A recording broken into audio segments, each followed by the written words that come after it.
मयंक एक multinational company में branch manager की जॉब करता था। एक दिन मयंक को ऑफिस से घर जाने के लिए लेट हो गया।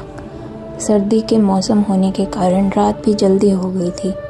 ठंड भी बहुत शुरू हो चुकी थी। रास्ते में चलते चलते मयंक को अचानक एक आवाज़ सुनाई दी, रुक जाओ। मयंक वहीं पर ही रुक गया और पीछे मुड़ के देखा, लेकिन पीछे कोई भी नहीं था। फिर से वही आवाज़ सुनाई दी, सामने देखो। जैसे ही मयंक ने सामने देखा तो उसे ज़मीन पर कुछ चमकती हुई चीज़ दिखाई दी।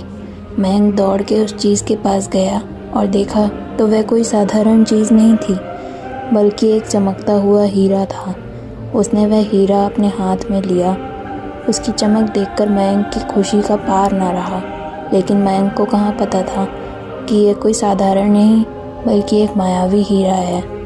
अचानक उस हीरे में से एक आवाज़ आई, अगर तुम्हें और हीरे चाहिए तो इस ज़मीन को खोदो। इस ज़मीन के नीचे बहुत सारे हीरे हैं। मयंक खुश हो गया। उसने उस हीरे को अपनी जेब में डाला और ज़मीन खोदना शुरू किया। करीबन 2 फीट खोद काम करने के बाद अचानक मयंक डर के मारे चिल्लाने लगा। इसके कारण उसका संतुलन खो गया और ज़मीन पर गिर पड़ा, क्योंकि उस गड्ढे में से हीरे मोती नहीं बल्कि किसी इंसान का कटा हुआ सर मिला। अचानक वह सर हवा में उड़ने लगा और बोला, डरो मत, मैं तुम्हें कोई हानि नहीं पहुंचाऊंगा। मैं तुम्हें बहुत सारे हीरे जवाहरात भी दूंगा। बस मेरी बात ध्यान से सुनो। मैं जहाँ जाता हूँ वहाँ मेरे पीछे आओ। वह सिर हवा में उड़ा और आगे बढ़ने लगा। करीबन 1 किलोमीटर चलने के बाद वह सिर रुक गया। मयंक भी रुक गया। फिर उस सिर ने मयंक से कहा, इस ज़मीन के भीतर बहुत सारे हीरे मोती जवाहरात छुपे हुए हैं। इस ज़मीन पे खोद काम शुरू करो। मयंक खुश हो गया और उस ज़मीन को खोदना शुरू कर दिया।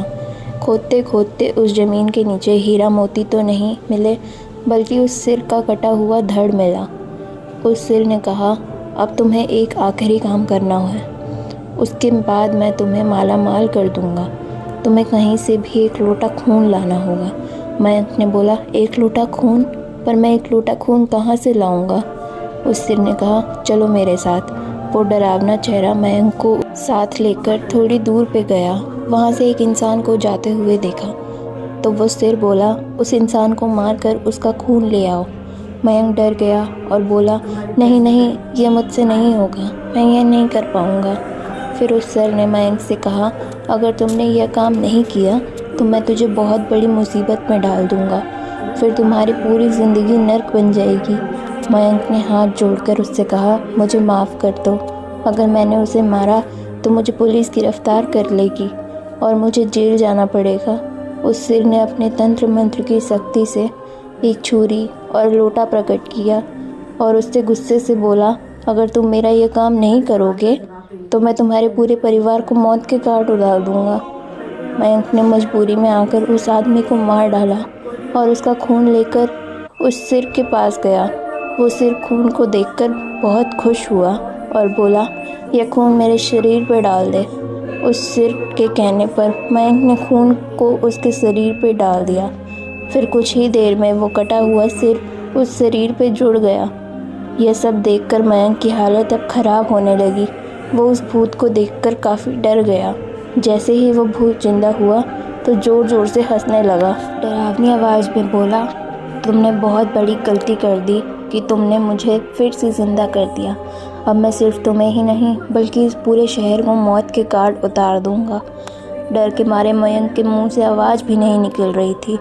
वो अपने जान बचाने के लिए वहाँ से दौड़ा, लेकिन उस भूत ने छलांग लगाकर मयंक को ज़मीन पर गिरा दिया और बोला, मुझे बहुत भूख लगी है, अब मैं तुम्हारा मांस खाऊंगा।